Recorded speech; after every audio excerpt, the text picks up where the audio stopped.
for you. All for you. Freedom. Keep your ears to the ground. Talking about the freedom. It's the best show in town. Best show in town. Freedom. Well. Freedom. I'll give you freedom. Yes, it's right. Freedom. Start right now. Freedom. Get your freedom tonight. Freedom. Well. Freedom. Come on, everybody. Young, old, all you lovers. This is our time to rise back from the sand and claim our freedom. Talking about the freedom. Let yourself be free. I'll give you freedom. Yes, it's right.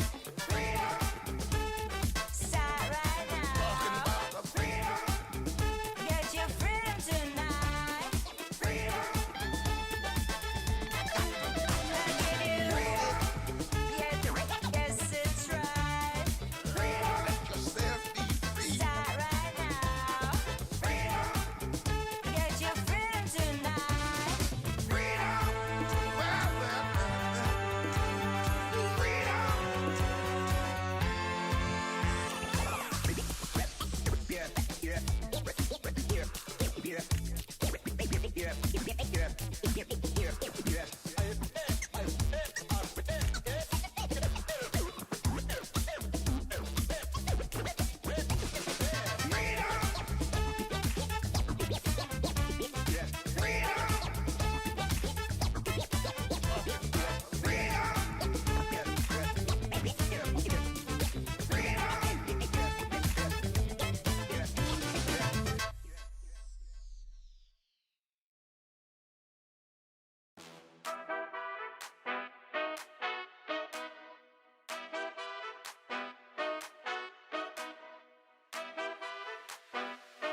Well, hey there, and good morning, everyone. Welcome to Sojourn Grace Collective, a progressive Christian church here in San Diego.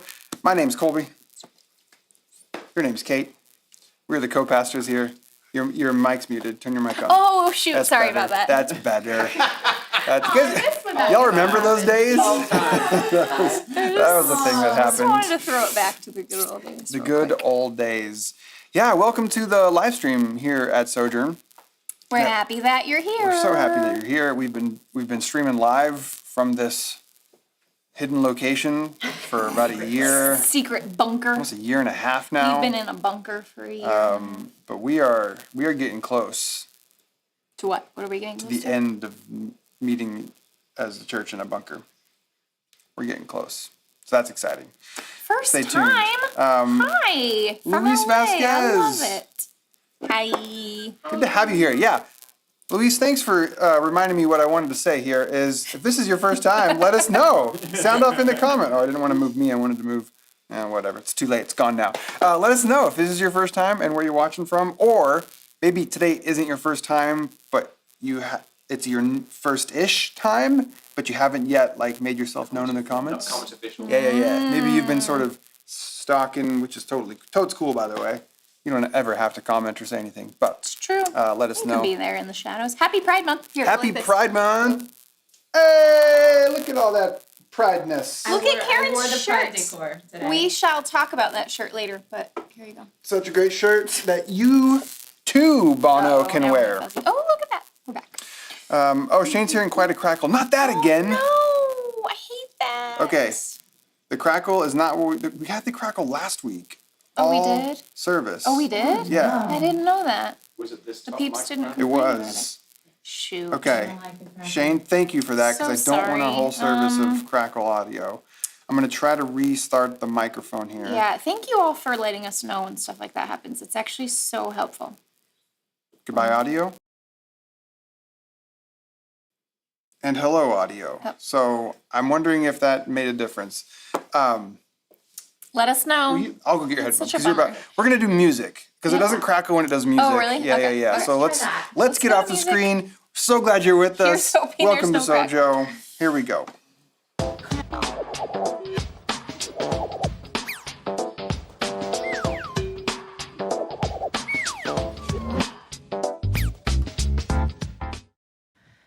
They all said the crackle's gone when you did that, so that's exciting.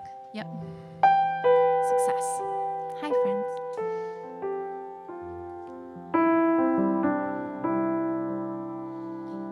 Hey, to write yourself off, yeah. It's only in your head you feel left out or looked down on. Try your best, try everything you can. Don't you worry what they tell themselves when you're away. It just takes some time, little girl, you're in the middle of the ride. Everything will be just fine. Everything will be alright, alright. Hey, you know you're all the same. You know you're doing better on your own. So don't buy in. Live right now. Just be yourself. It doesn't matter if it's good enough for someone else. It just takes some time, little girl, you're in the middle of the ride. Everything will be just fine. Everything will be alright, alright. It just takes some time, little girl, you're in the middle of the ride. Everything will be just fine. Everything will be alright, alright.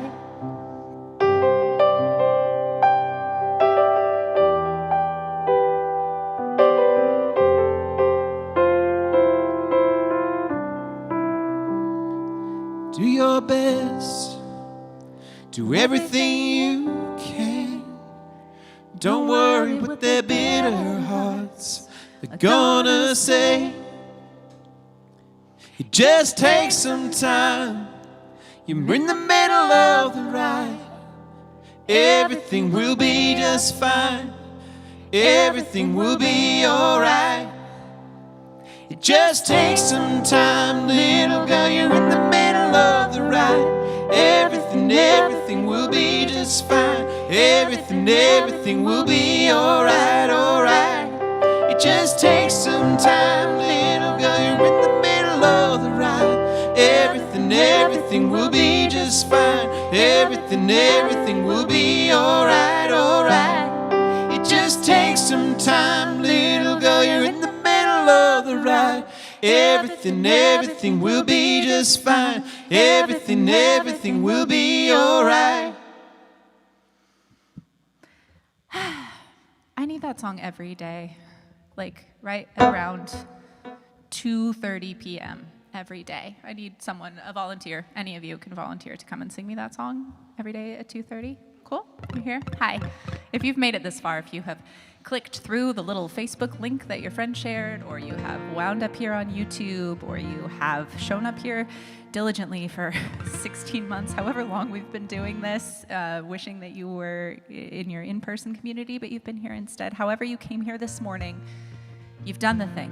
You've done all of the work that you needed to do to belong here. We're glad you're here. We're glad you're here just as you are. We're glad you made it through the technological mayhem. And we hope that this space for you this morning is a space to remember how deeply loved, how worthy, how worth loving and worth knowing you are.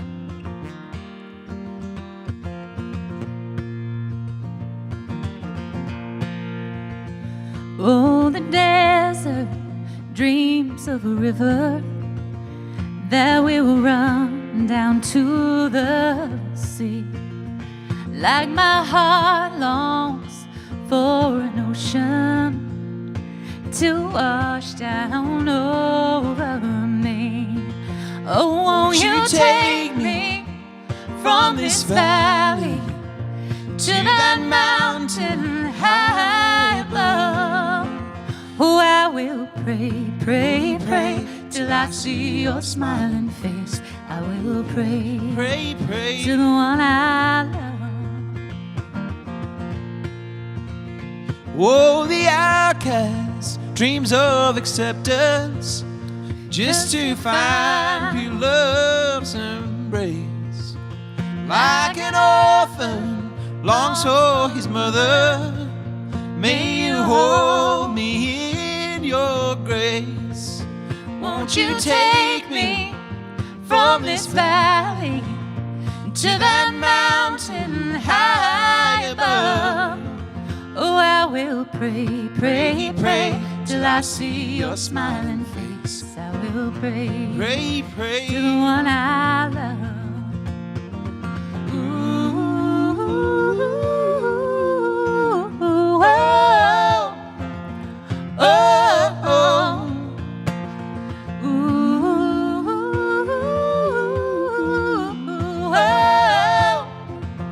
oh, oh.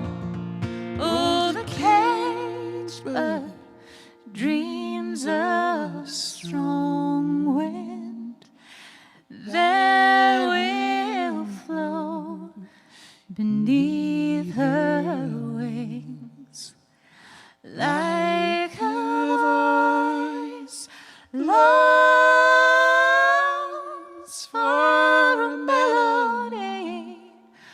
Oh, Jesus, carry me. Oh, won't you take me from this valley to that mountain high above? Oh, I will pray, pray, pray till I see your smiling face. I will pray, Pray, to pray. the one I love. Yes, I will pray, pray, pray till I see your smiling face. I will pray, Pray, pray. to the one I love.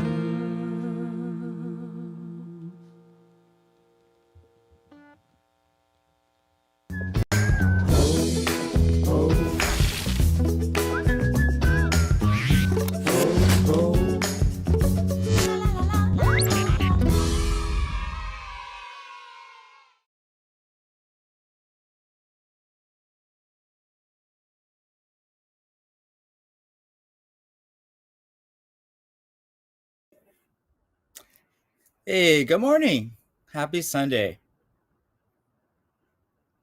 For most of you, this is your last week of school. Some of you have already gotten out of school. Some of you haven't begun school yet. But wherever you are, just know that summer's coming. So I was gonna say happy Sunday again. Just want to let you know that you're all welcome here, every one of you. I'm grateful that you're here on this Sunday. Before we begin our story, I would like for you to take a deep breath with me. Okay? Okay, ready? Breathe and exhale. All right. Now that you're ready and relaxed, I have a book to read for you. It's called Love is Love. It's written by Michael Genhart, PhD, illustrated by Ken Min.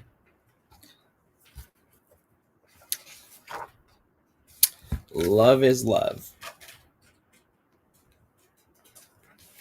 Okay.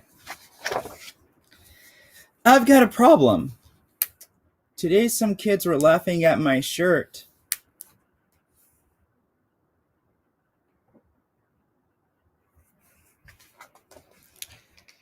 That wasn't nice, was it? No, I don't think so either. They were teasing me for wearing it. One of the kids said my shirt was gay.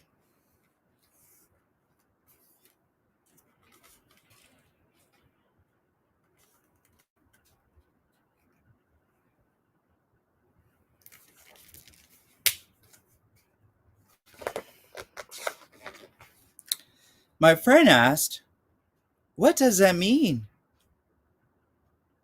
I wasn't sure, but I think it's because I have two dads.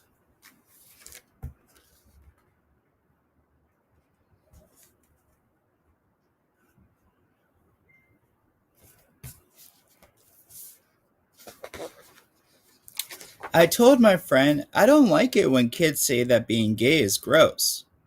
Or this or they say that's so gay when they don't like something. Some of the kids even said my family wasn't a real family. And that's just mean. And it hurts. And poor kiddo. He feels so sad right now. Do you like it when kids make fun of you? No, I don't think so either. I don't like it when kids make fun of me either. Or people make fun of me.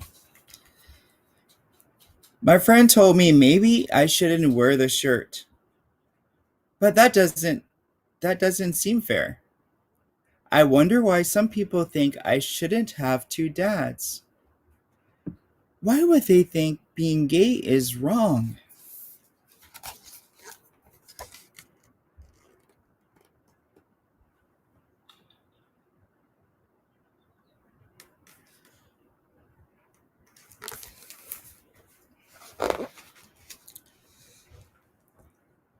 Maybe being different is scary to some people. But my dads really love each other. Just like my friend's mom and dad love each other. That isn't different.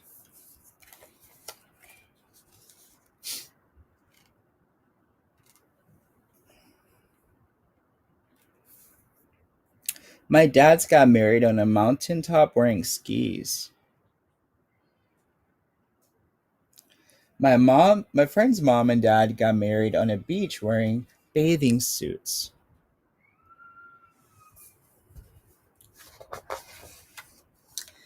And my dads love me very much. Just like my friend's mom and dad love her. We both have families who love us. That's not so different either.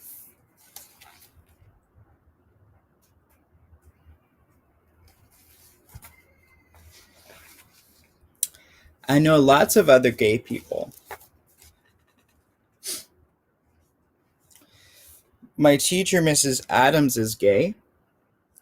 Police Chief Carter is gay too. And my sister's coach is gay. Mayor Sanchez is also gay. Speaking of, if you didn't know, our mayor, Todd Gloria, is gay as well. So just like the mayor in this book, our real life mayor is gay. There are even lots of famous gay people, singers and scientists and artists and athletes. And my friend thinks we might have a gay president one day.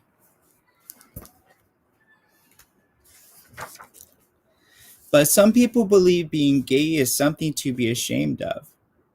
My dad's told me that some gay people even try to pretend they aren't gay.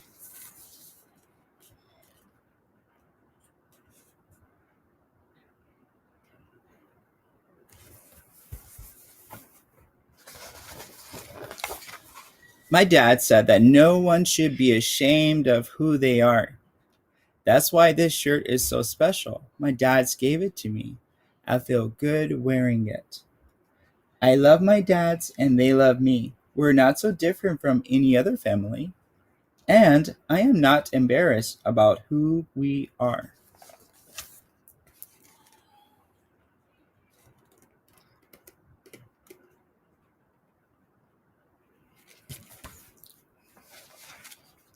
So when some kids say, your dads are gay, I'll just say, yes, they are. And when some kids say, you're not a real family, I'll just say, yes, we are. Oh, it looks like, wow, all these people are at a parade. Wow, that's so cool. Some of you have even been a part of parades. I wonder if you have fond memories of those events. I do. My dads love me, and I love my dads. That's what really matters. And I'm proud to be a part of my family.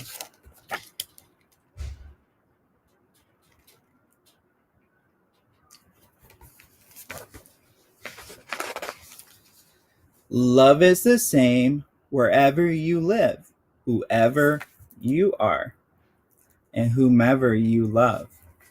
'Cause love is love.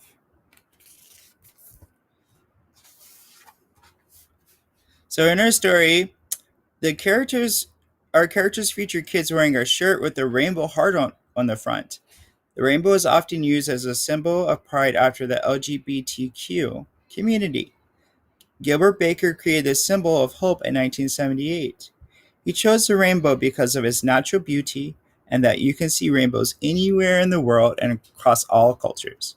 The colors of the rainbow are meant to represent all the different people in the gay community coming together. People of all ages, genders, races, and all the people who support them. The rainbow flag has become a powerful worldwide symbol of love and acceptance over the last 40 years. Many people look to the flag to help them stand up, be visible, be proud, and be gay. So I really love this book. Every time I see this book, whenever I'm having a bad day and I feel sometimes that I feel different and I feel isolated, I think of how love is love no matter who you are, no matter where you come from, and that we all desire to be loved.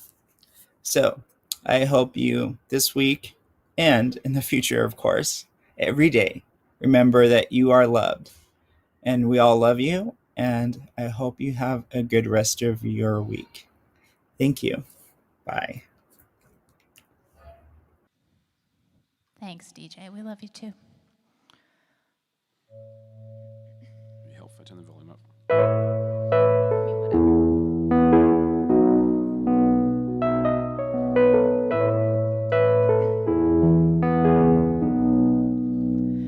You can hold my hand when you need to let go. I can be your mountain when you're feeling valley low. I can be a street light showing you the way home.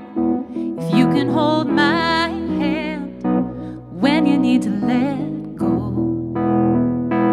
I want a house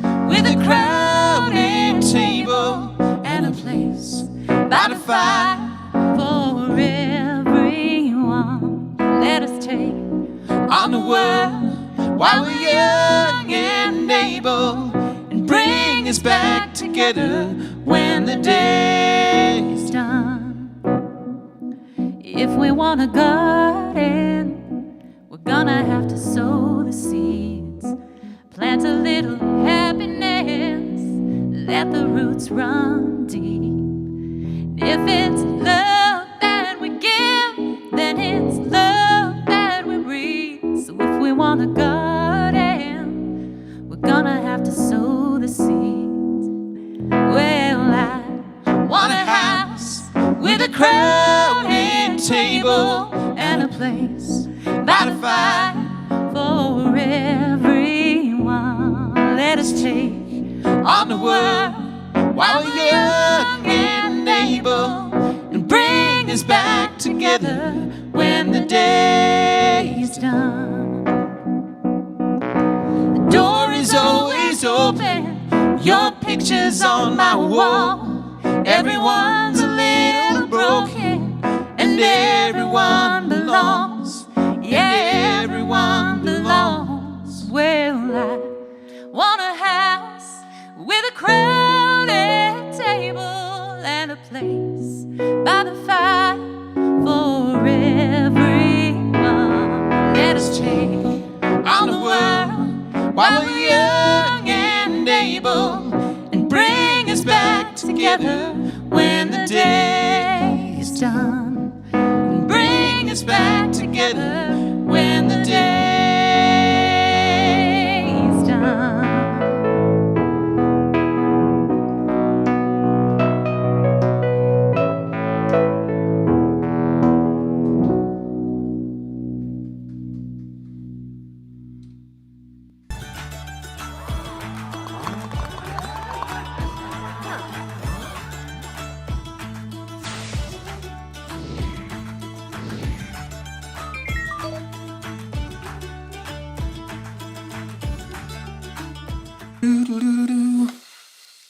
Hi, Benjamin Grace Hello. Gilmore.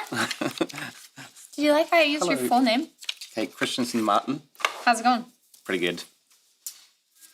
I don't know why I just pulled these all out. I don't know what's happening.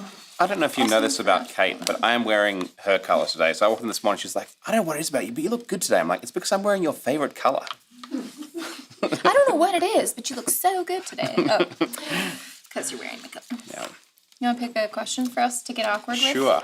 All right. What we got today? What is something you get wrong almost every time you do it?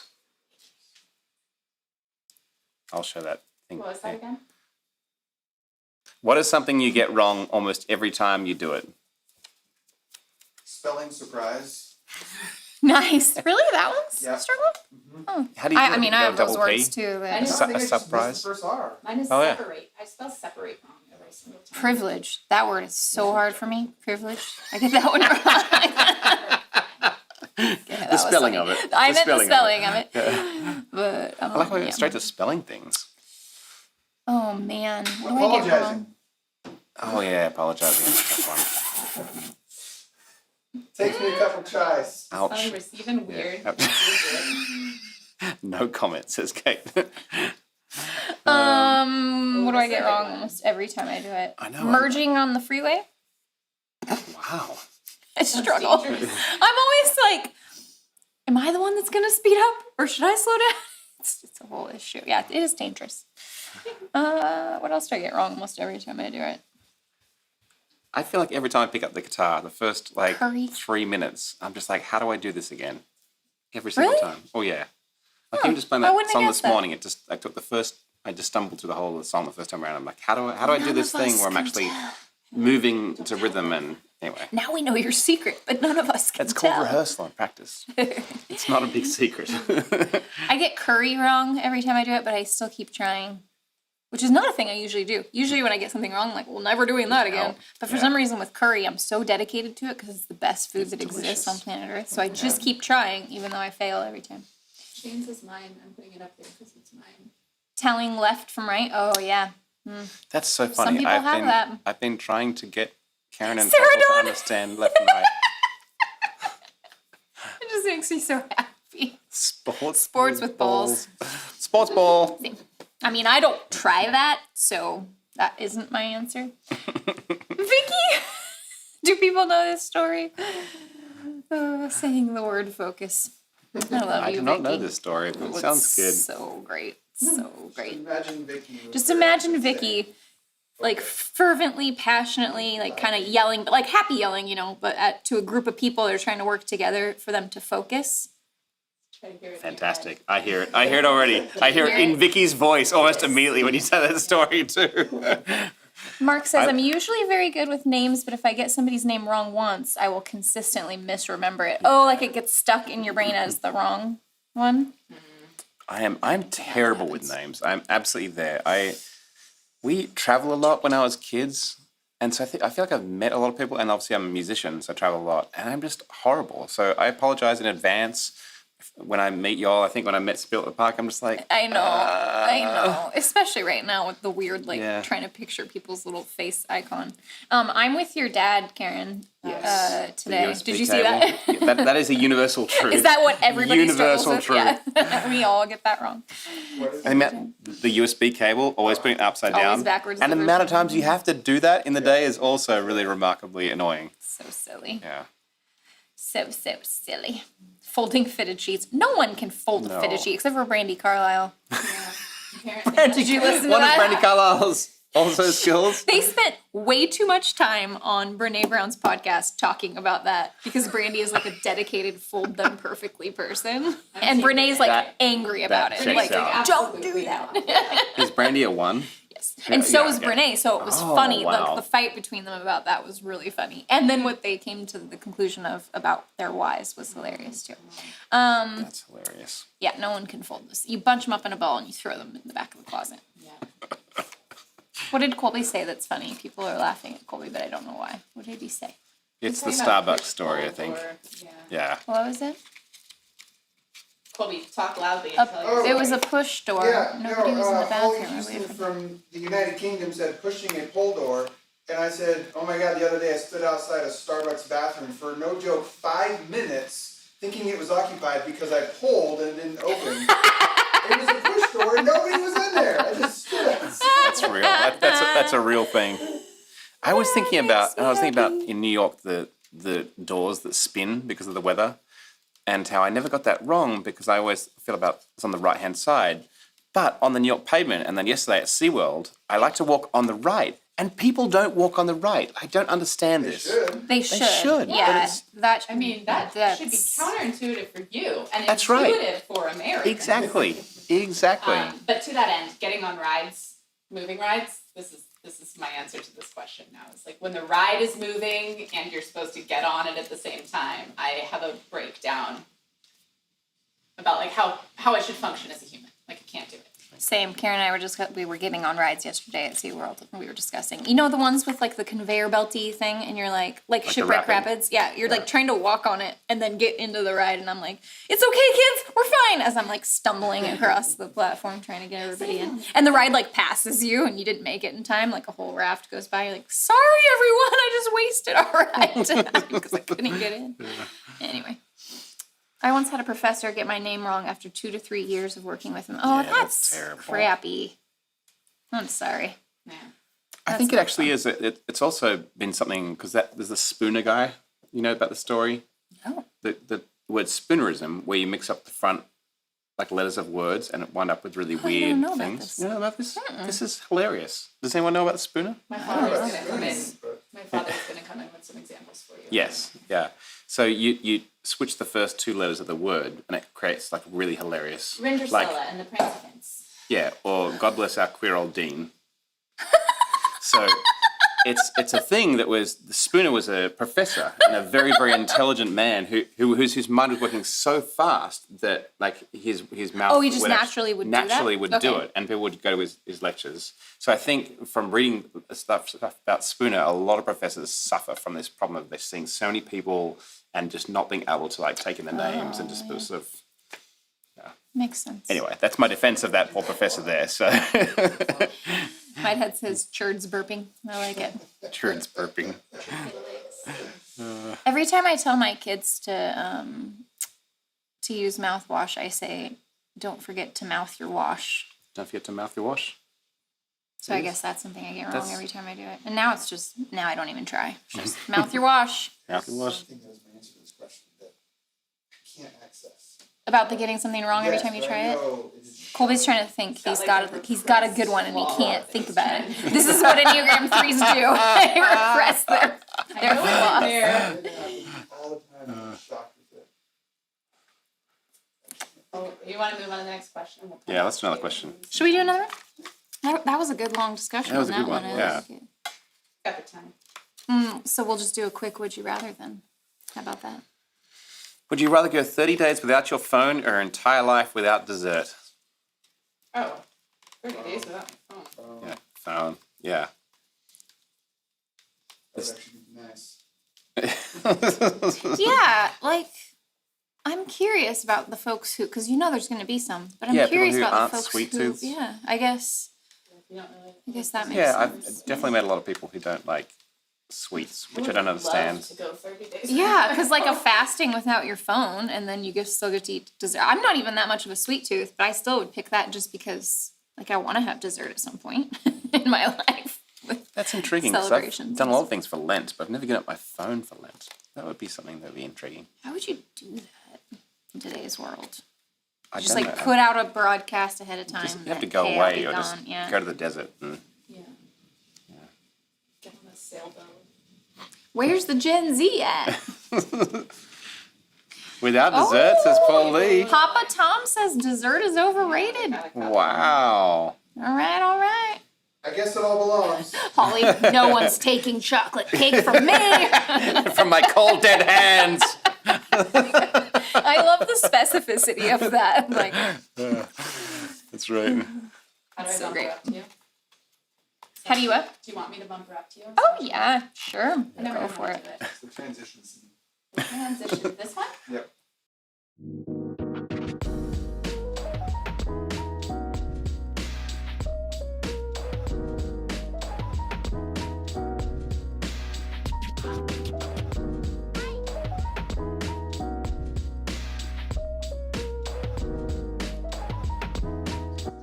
Guys, I learned how to do the bumper option.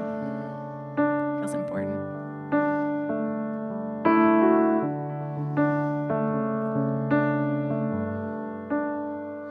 We're together in this.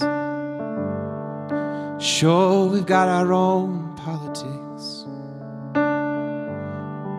Sure, we've got our own religions.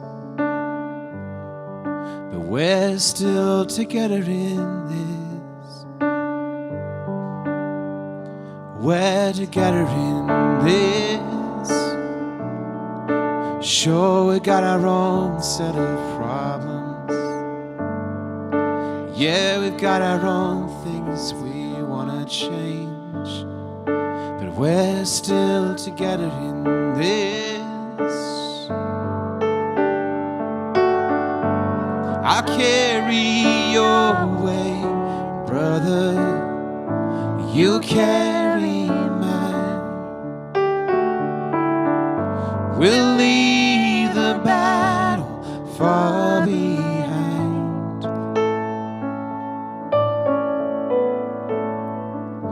Let love and peace become all that we need. Oh, 'cause we're still together in this. So put away your blood and your violence. Rest in solitude and in silence, yeah. 'Cause we're still together in this. I carry your weight, sister. You carry mine. We'll leave the battle far behind.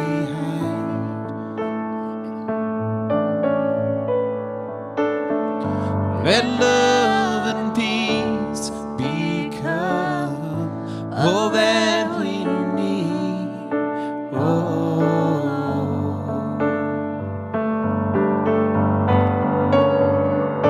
I I'll carry yours, you'll carry mine. We'll leave the battle far behind.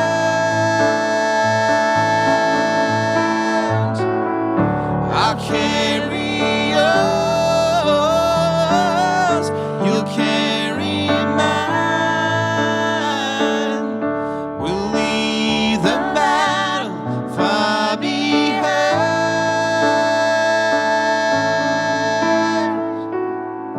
I'll carry your weight, neighbor. You'll carry mine. We'll leave the battle far behind.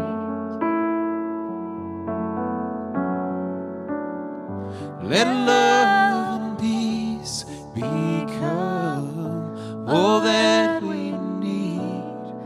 Oh, 'cause we're still together in this. We're still together in this. We're still together in this. We're still together in this.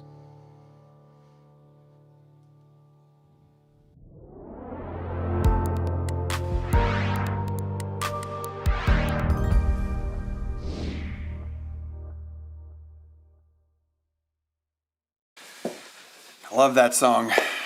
Yes, we've all got our own ideas and beliefs and set of problems and our own politics and our own religious ideas, and yet somehow we're together in this. I think that captures well what we've been trying to communicate with this It All Belongs series here at Sojourn over these last, I think now 2 months. And then the band earlier sang that song, Crowded Table, that I want a house with a crowded table where there's room for everyone. Like, yes, that is our hope. That is our goal. That is the vision that we have set out there to chase after. And so we talk about this phrase. We throw it around, it all belongs. And then we're like, okay, now let's actually try to figure out how to live it. It's a real thing. How do we practice it? How do we live into it? And that's what we've been exploring. And that's what I'm very, very excited to explore with you today and to next week, in this 2-part talk about diversity of religious beliefs. So that's what we're going to get into here in a minute. As soon as I hit that and get this all set up, then I think we're good to go. All right.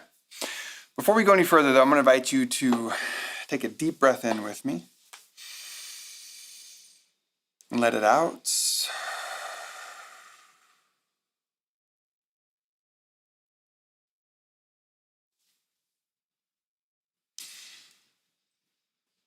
And God, I'd like to say thank you for this opportunity to be connected through these screens, through these bits of data flying through the universe. I'd like to thank you for this community, Sojourn Grace, that has for years now continued to insist that we all belong, that we're all beloved children of God, continue to insist that it matters that we show up as ourselves, fully as we are. That it matters that we strive to be together in this, as Nan said earlier in the comment section, that we find a way to have unity with diversity.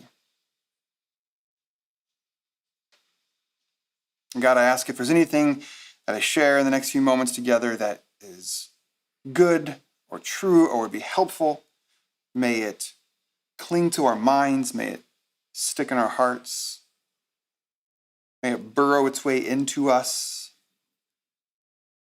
And then conversely, if there's anything I have to say that is not helpful for somebody or not true or wouldn't be good, then let us just forget it the minute I say it. Deep breath in and out. Amen. Can I tell you something that I think is relatively simple? I would say creating community when everyone believes the exact same things is relatively simple. You want to know what's surprisingly challenging? Creating community with a group of diverse people who believe all different sorts of things. Not impossible, but at least compared to the first example, I think certainly more challenging. So we've been talking about this ethos of it all belongs here at Sojourn. We've been trying to unpack what we mean and what we don't mean when we toss around these three words. And one of the areas that we haven't yet tackled, and one that I think both most excited and also maybe most anxious about, is this area of diversity in religious beliefs. As you know, Sojourn has never had a statement on our website listing our statement of belief. And it's not because we chose just to not put it on our website. It's because we chose not to even have one. One of our earliest values when Kate and I started this thing 7+ years ago was that we would not require people to possess certain beliefs prior to them experiencing belonging. But actually, more than that, we actively resist the notion that, quote, correct belief is the thing that matters most to God. And then to add another layer to it, we actually think diversity of belief is pretty darn cool, and it makes for a more interesting and inspiring community. Plus, full transparency here, if we did try and make some sort of formal statement or a list of things that we, the collective of Sojourn Grace, believe, then we'd probably have to say goodbye to the whole co-pastor model with me and Kate, because we can't agree on how to load the dishes or how to do laundry or the best route to get to the store, let alone do we believe the same things about the deepest questions of the universe.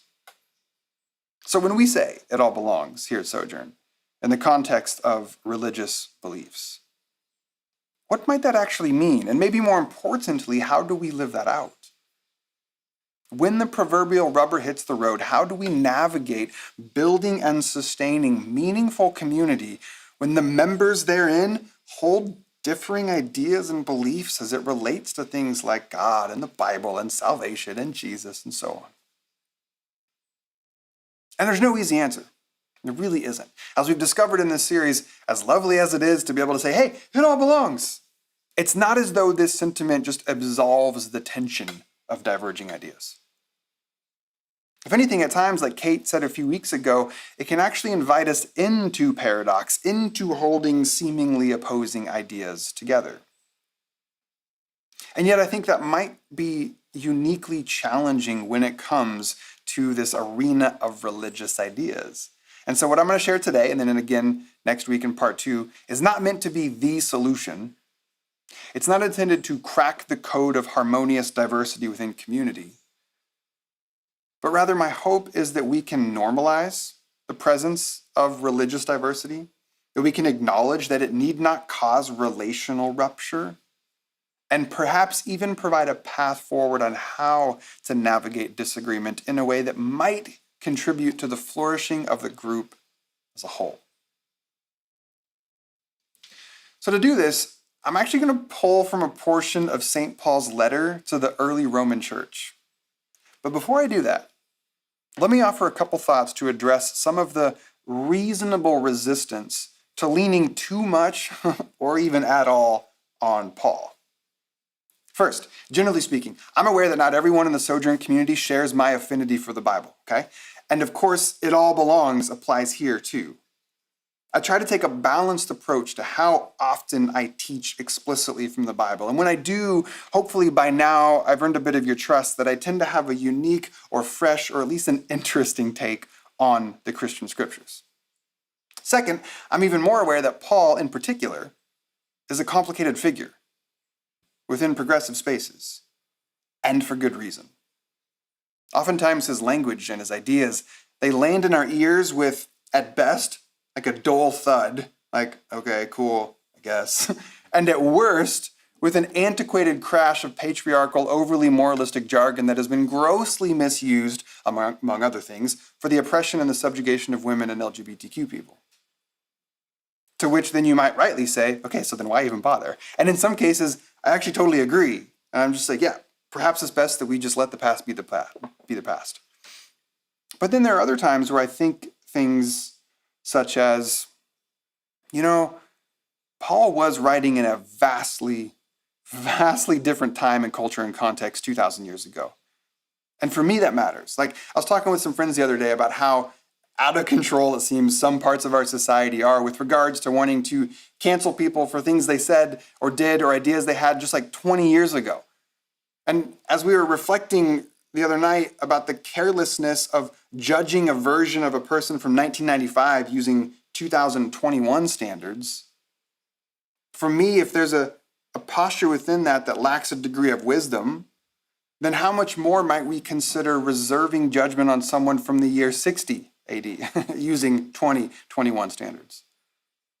Another way to put it is this. Do we think that Paul, if he were writing today, would say things differently and think things differently than he did 2,000 years ago? I say yes. Because I know that if you just take my own history and you only need to go back 20 years, let alone 2,000 years, you're going to find some pretty bad ideas and some pretty gross ways of saying things and talking about people that just do not hold up to today's standards. And secondly, one of the reasons why I personally still find immense value in things like Paul's letters to these early churches is because as best as I can tell, Paul might have been one of history's first entrepreneurs to create large-scale communities, certainly religious communities, comprised of significant degrees of diversity. I'm going to say that again. I think Paul might have been one of history's first entrepreneurs to create large-scale religious communities comprised of significant degrees of diversity. And I actually think he doesn't get enough credit for this. What he tried to do and tried is the operative word. I don't know always how successful he was. What he tried to do by bringing together people from all kinds of backgrounds was groundbreaking stuff.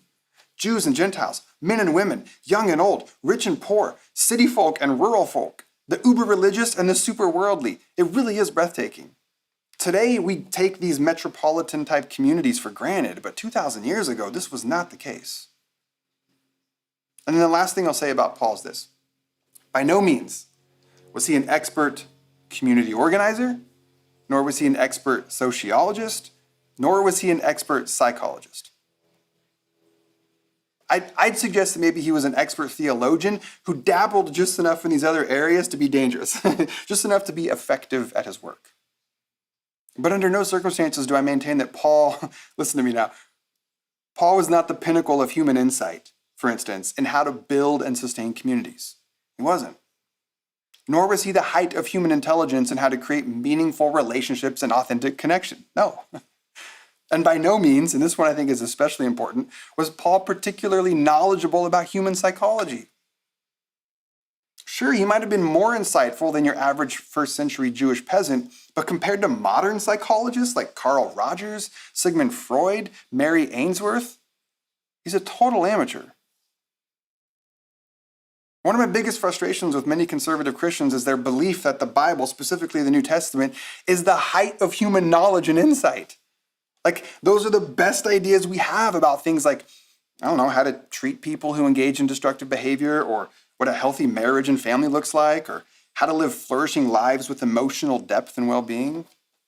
To think that the best ideas for that are all contained in these letters and stories written 2,000+ years ago in cultures and contexts vastly different than ours? Y'all, I don't know how people can actually think that with any degree of credibility or sincerity. But stay with me, because my point is not to disparage the Bible, but to place it in a realistic historical context. Do I think it was incredibly progressive for its time? Ushering and inviting and challenging humans toward deeper degrees of love and connection and justice? Yeah, I actually do think that. And do I think that in the 2 millennia since then, we've learned even more about how to do some of those things even better? Also, yes. So what am I saying here? I'm saying that for me, I try and read and receive writings from someone like the Apostle Paul with eyes wide open, holding multiple things together symbiotically. Yes, he was in many ways ahead of his time and advocating for some rather progressive ideas and attempting some rather experimental sociological ideas. And yes, some of those ideas are now embarrassingly antiquated and need updating or eradicating. Yes, he was a trailblazer theologically as he sought to work out how Jesus might have indeed been the long-awaited Messiah the Jewish people had hoped for. And yes, all theology, I believe, benefits from increased understanding about things like the cosmos and human psyche and the physical world, which means to me, if Paul were alive today, I think he would think, write, and talk theologically differently. And yes, his efforts to build diverse communities, I think it was groundbreaking. I think it was revolutionary. And yes, we've also learned a lot since then about relationships and trauma and psychology, etc.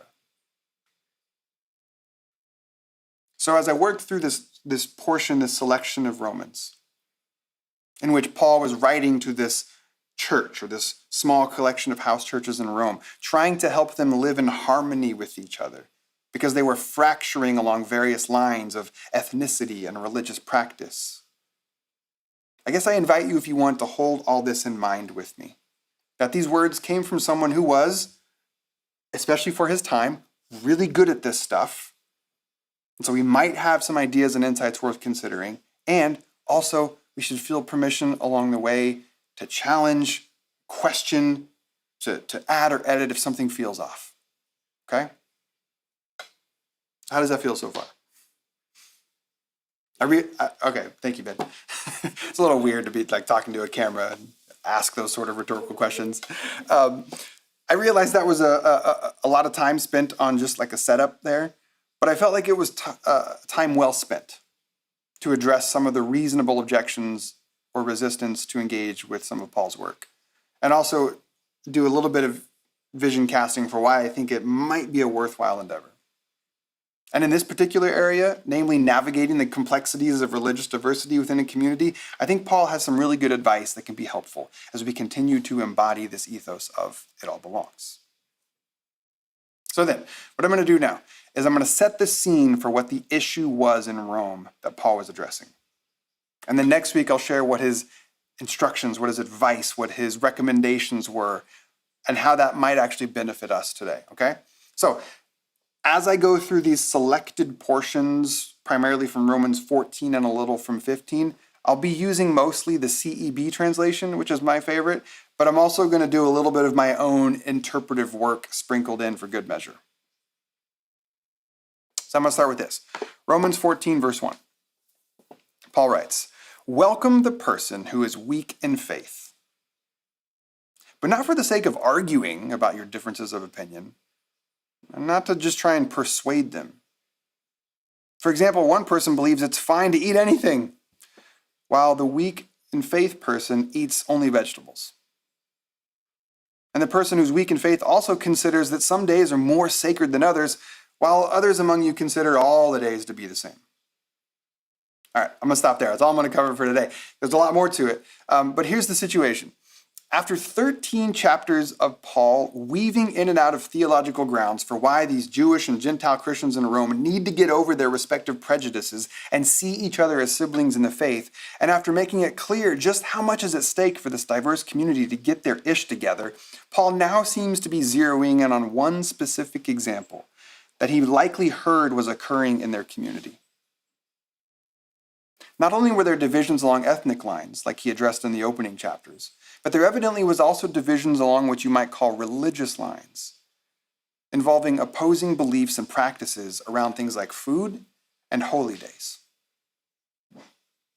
Welcome the person who's weak in faith, Paul says.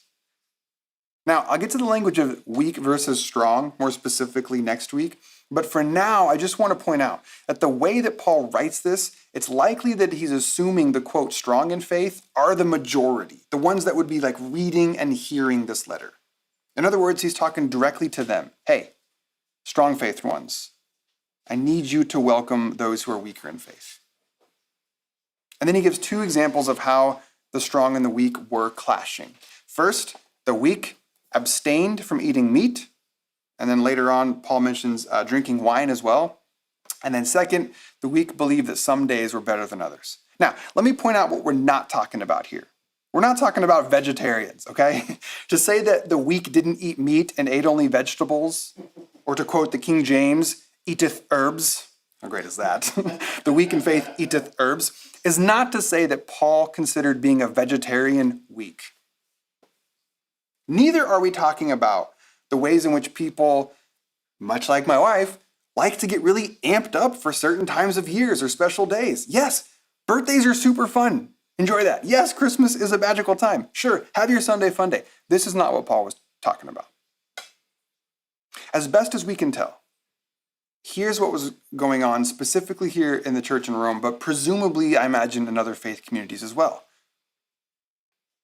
There were some people within the community who had come out of contexts that had very strict regulations around food and a very deep commitment to particular Jewish festivals. And even though a majority of the early Christians shifted beyond those beliefs, for some in the community still, those convictions ran deep and felt very, very necessary. For instance, consider the food laws. If you know just a surface amount about the Old Testament, then you probably know that part of their law involved not eating certain types of foods, like at all. And then not eating other things if they weren't prepared in a very particular way. And so then by the time of Jesus, many of these centuries-old taboos about what to eat and how to prepare it and who to eat it with, they had ballooned in size to create what rabbis called these hedges of protection around the central law. Which meant this: here's the restriction, here's the actual law, but then here's all the ways to ensure that you never even come close to violating the actual restriction. But then over time, even these things on the fringes that were meant as just kind of warning lanes about what lay ahead, these became as strident as the law itself. To show what I mean, imagine that the law says, do not drive faster than 75 miles an hour. Rather than just leave it at that, over time you have well-intentioned religious leaders who were so committed to not violating the speed limit that they said, you know what, let's just not even go over 60, just in case. And then a little bit later, others were like, you know what, let's be extra safe and let's just stay off the highway at all. And then you might imagine later on down the road, other religious leaders say, okay, to guarantee that no one ever violates the speed limit, just don't drive cars.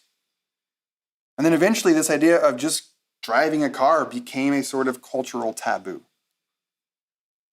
So this idea of, quote, not eating meat at all, eateth herbs, was kind of like don't even drive a car at all. A sort of foolproof way to never come close to violating the law. Except now you had people whose deeply held convictions was don't eat meat, which was multiple clicks away from the actual prohibition.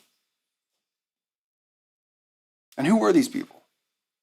Who were these weak in faith that held to these convictions that were several degrees removed from the law that most of the people who began to follow the way of Jesus sort of realized, oh, those things are kind of not what it's about?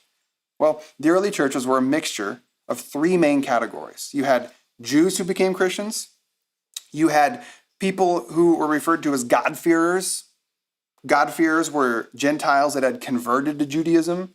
And then some of the God-fearers were now practicing Christianity. And then you had the third group, which were Gentiles who just converted straight to Christianity.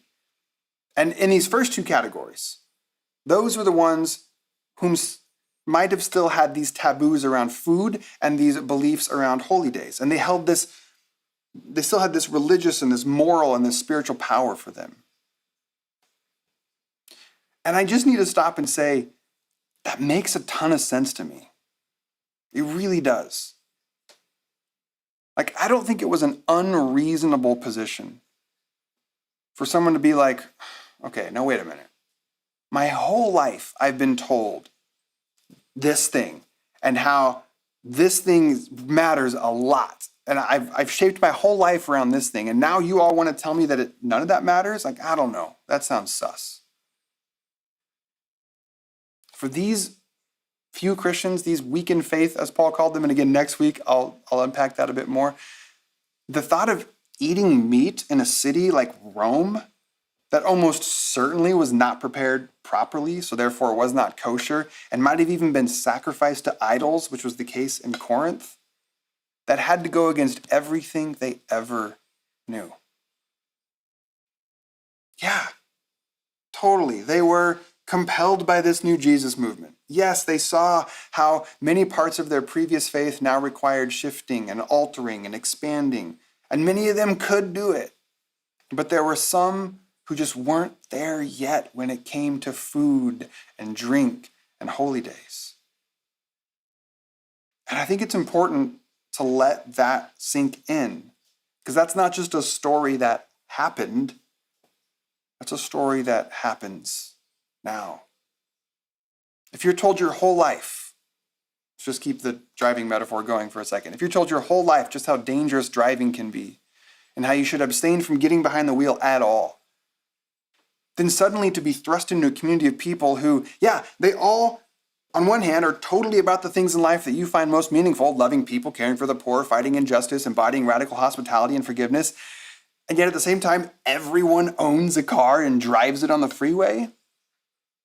It makes a lot of sense to me that there would be some for whom that transition would be clunky and complicated. So that's the sitch. That's the context. That's the setup. That's what we're dealing with here. This faith community, this new faith community that has been united by this shared commitment to living in the way of Jesus, and yet mixed in with their shared ideals are these myriad points of disagreement. You had Jews who seamlessly transitioned to Christianity. You had Jews who took longer or who remained in sort of that liminal transition space. And then you had Gentiles who years before converted to Judaism and now are moving to Christianity. And you had Gentiles who made the radical leap from empire-sanctioned paganism to a kind of Judeo-monotheistic incarnational religion focused on the blessedness of the losers, the lost, and the least. It was a melting pot of religious diversity, is my point. A melting pot of religious diversity. Different beliefs, different practices. And it really was remarkable. And inevitably it caused tension and disruption and probably some chaos. And my sense is Paul was doing the best he could, often from hundreds of miles away, just like sending the occasional letters that he hoped got there, trying to help these burgeoning communities find their way. But why? And this is how I'm going to end today. Why did Paul care so much about the health and the unity of these communities? I don't think it was just about not wanting his church plants to squabble. I don't think this was just exerting some sort of parental control over bickering toddlers. No, for me, as I understand it, the point was that this movement of followers of the way was, in addition to other things, it was a call of reformation with a side of judgment against Judaism of the day, combined with a movement of resistance against the ways of empire, whose fundamental rallying cry was the highly illegal, religiously and politically charged saying, quote, Jesus is Lord and Caesar is not. And all that was radical enough, but then when we take into account the makeup of the members of the movement and how it crossed multiple lines of various identity markers, building this vast coalition all across the Roman Empire, you really can't begin to grasp the absurdity of a mission of this scale. You see, Roman emperors prided themselves on being able to maintain control over this massive empire that did allow for certain freedoms of expression, as long as, at the end of the day, you understood and acknowledged that Caesar was Lord, the Son of God.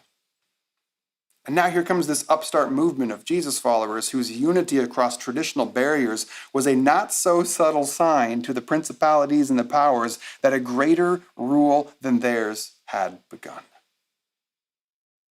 Therefore, if the church in these early stages fractured along ethnic lines or tribal loyalty or divided over non-essential religious squabbles, then ultimately this movement was still living in the world of Caesar. And these were the stakes. This was why Paul often drew such hard lines in the sand, not because he was a control freak, overly obsessed with behavior and quasi-Jewish moralism, but because he saw the bigger picture, what was at stake, and he was trying to keep the whole thing from falling apart before it could even get off the ground. And one of the things that threatened the project was whether or not these communities could learn to hold space for diversity of religious belief and practice. These challenges, these unknowns, could this actually work? This had to have kept Paul up at night. Could those who were weak in faith, who still held to ideas of dietary laws and festival obligations, could they exist in the same spiritual community as those who were strong in faith, who believed it was fine to eat whatever, and all the days were equal? Friends, here at Sojourn, I submit to you that in our own ways, we also encounter these challenges. Though the issues we disagree on are going to be different from that of eating meat or attending religious festivals, in our own community, we've had to confront the reality that a church like ours attracts a diverse coalition of spiritual seekers looking for authentic connection. And what I've been learning from how Paul handled a not dissimilar situation in Rome 2,000 years ago is, I think, some ancient wisdom that can assist us today in some real and tangible ways. And that's what I'm going to share with you next Sunday. All right, let's transition to communion. So grab your communion elements, and we'll see you back here in just a second.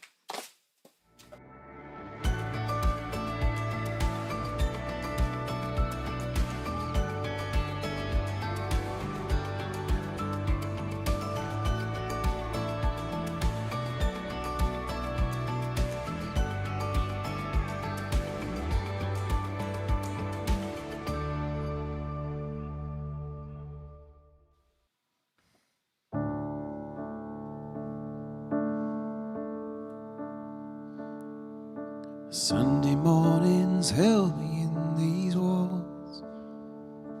I can still smell the coffee in the halls. Safe in the place they kept for me. Home in the space of my sure belief. And I was taught to give you what I know. Lead you in the way that you should go. Love, what remains when I walk away? What do you keep when I couldn't stay?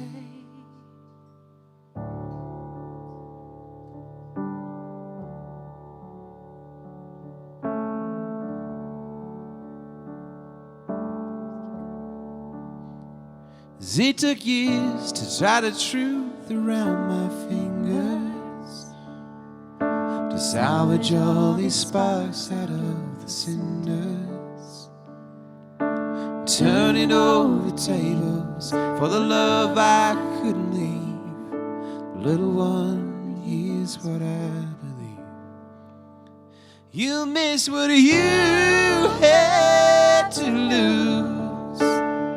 You crave the last thing you choose. And once or twice you'll get it right. For every time you get it wrong, somehow it all belongs. Somehow it all belongs. You will find the beauty in the light,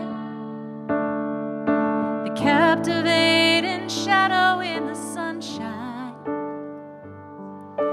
Cold in your bones as the fire burns. The lesson you are is the way we learn. And I will tie all these truths around your fingers, help you find the sparks among the cinders.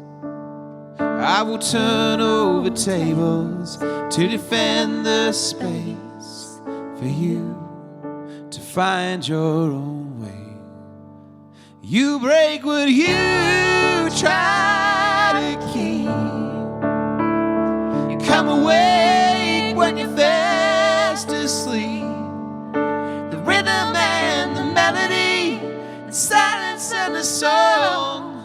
Somehow it all belongs. Somehow it all belongs. There'll be grace on grace on grace on grace. There'll be grace on grace on grace. There will be grace on grace on grace. There will be grace.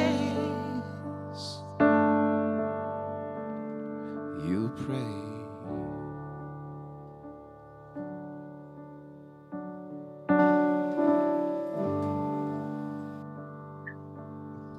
Welcome to Sojourn, the communion table idea.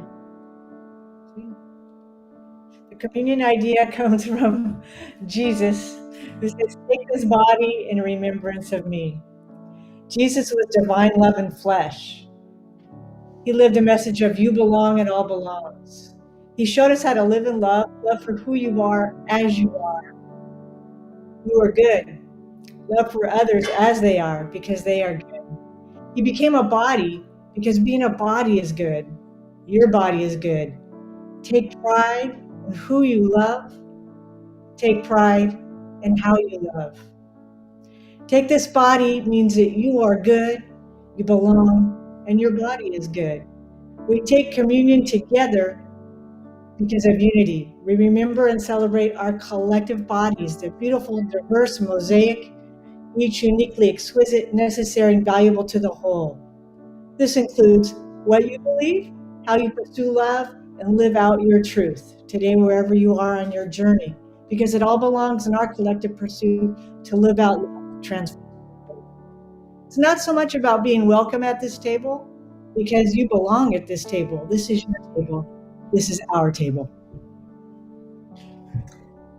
Hello, so whatever you have at home, in this case we have crackers and cheese, just go ahead and take it. This is the body of Christ.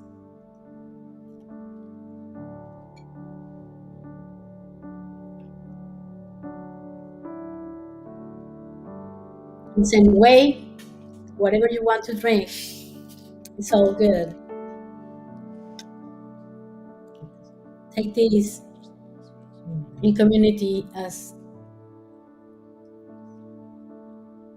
in love.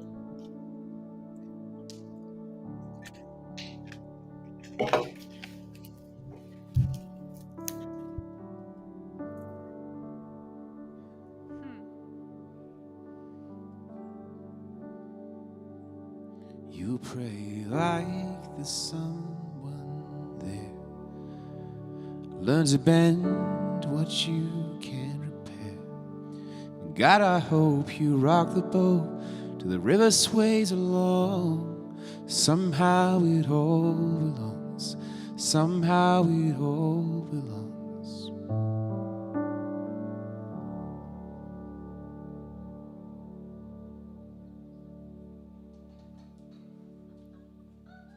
Come back. Come back. Thank you so much. Very tall. Listen, Vicky, you are very tall. One of the most uttered sentences at What would you do for a Klondike bar? If that's your communion element, would you And they hang on make a a dark cross? Wait, that got, Die for the sins of all men. that got weird. One You were of saying the something? one of the most uttered sentences at our last park hang 2 weeks ago was, "Colby, you're tall." Oh, People don't realize how tall you are. yeah, that's true. I'm only like 3 inches on your phone, or Laura, coffee 40. and more coffee here. Amen. I need Same more coffee. here. Oh, speaking of park hang, should we discuss a few house notes? Else no. Try to like sync up with the video now, and it doesn't. Doesn't really work. First is this. We've got a joy box. Woo! Thanks, Karen. You were on it. I know that one. Yeah, this is the way that we invite you to participate in the mission of Sojourn through okay, but financial really quick. contributions. Go ahead. I'm sorry, I have to. And actually can just stay here on the Joy Box thing because this is Well- joy and this is what we do is we bring joy to the Joy Box. Thank you for giving me the opportunity to take communion again since leaving my conservative church. Haley May. You're welcome and thank you for joining us. Yeah.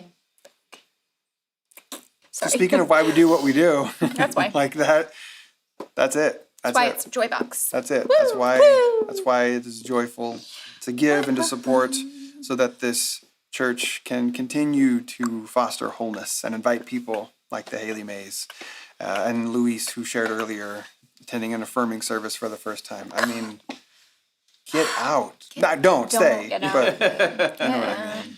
Yeah. Anyway. All right. Anyway, you can do that at sojourngrace.com/donate or Venmo at Sojourn Grace. And as we've been saying, you might have already said this, sorry. Paying attention to the comments and talking is kind of funny. Yeah. One of the reasons why we're bumping up visibility on this is because we're trying to get back to in-person church, which takes funds. Got to pay for rent again, got to pay for teachers for the kids again. So that's one of the reasons why we're now like, Joy Box again, because we want to get back in person. In-person church with a good internet connection, so don't lose most of your. Yes, Yeah. thank you. Oh, I pointed at Ben correctly. We're really proud of you. We're really proud of you. Now we can go back to in person. That's what this whole thing was just a training for Kate to point digitally. Speaking of Kate digitally, whatever, we're going to do our every other week Sojo post-church park hang, our PCPH. And today we're going to be at Savita at 1:30, which is like in an hour. So grab your sandwiches We're and gonna get go there. grab sandwiches. If you don't know I where didn't put it Savita in is, order. I meant to do that. Google that name and San Diego. It's like right behind Mission Valley, up in the hills there. Yeah, very accessible off all the freeways. Is an accessible park. We realized we didn't make that clear last time and make sure of it. So Savita is. It's got all the things. Water. What do you call those? Splash pads for kiddos. Yeah. Areas to sit and eat if you're bringing your food, like we will be. All the things. Yep. Come hang. I think it's a rather large park, so I don't know. It's really large. We'll just eventually have to find each other. I will still be wearing this t-shirt. It's large, but babe, to that point, when you like pull up in the parking lot, there's a natural first place to go. So we will hang out there, Okay. and you should be able to see us. So Awesome, we'll opossum. bring some rainbows. Speaking of very small, rainbows, it turns out. Speaking of rainbows, if you missed the announcement, we are a tall crew. If you missed the announcement last week, we are for Sunday on the 11th of July. Instead of doing a church service like this, for those who are able and willing and interested, we're going to partake in the Pride March that morning. So there's more information about that on the Sojourn Sanctuary page. Yeah, we won't be here for live stream that Sunday. We'll be there. Bridget, just so you know, slightly late isn't a thing at Sojo. At Sojo, that's just coming. On time. That's just arriving. That is the. Oh, that was not the one I tried to put up. I tried to put up that one. That one. It's fine. But then also, speaking of Karen's shirt, if you want the new It All Belongs merch and or the new Pride merch, that shirt there, that just, I think it came out cute. Many gendered Came out mothers came out soups so adorbs. cute. Came in the mail yesterday. I was very happy. Those of you who got the Mine's on its way. It All Belongs one with the colors, I'm very interested to know how the colors turned out on that shirt. So if you Yes, wanna 'cause we don't send know me a how message- they're gonna- We don't see them until they come. So yeah, let me know. Let me know if that worked. And If Karen not- tweaks them if they're not right. Yeah, if not, so we will make sure figure you it get out. something good. Yep. So just head to store.sojourncraze.com/itallbelongs, and all those proceeds go to our social justice efforts here at the church. Okay? I'm very excited. I got the ice blue version of what Karen's wearing, so I'm excited about that. And then I got the green It All Belongs hat, and I'm gonna wear them together, and I'm just gonna feel all 80s camp. Yeah. It's gonna be great. That's fun. Camp vibes. All right, this is our benediction. This is how we close every gathering. It's an invitation to go forth into Where your are you, week with Kaylee? bravery because you are a loved child of God. So need what you. can be, like, that's it. Be brave. And then also to be kind because everyone else also is a beloved child of God. So usually when we meet in person, we let somebody in the community shout out, be brave, and then everybody responds with, because you're a child of God, and be kind because so is everyone else. And then digitally we've moved to Kaylee has our back and already put a to the commenters leading us into this. So here we go. Because you're a child of God, And Bridget had her back. because so is everyone else. We love you. We'll either see you this afternoon Hopefully we or see you at the park in next a few minutes. week. Bye. Bye-bye.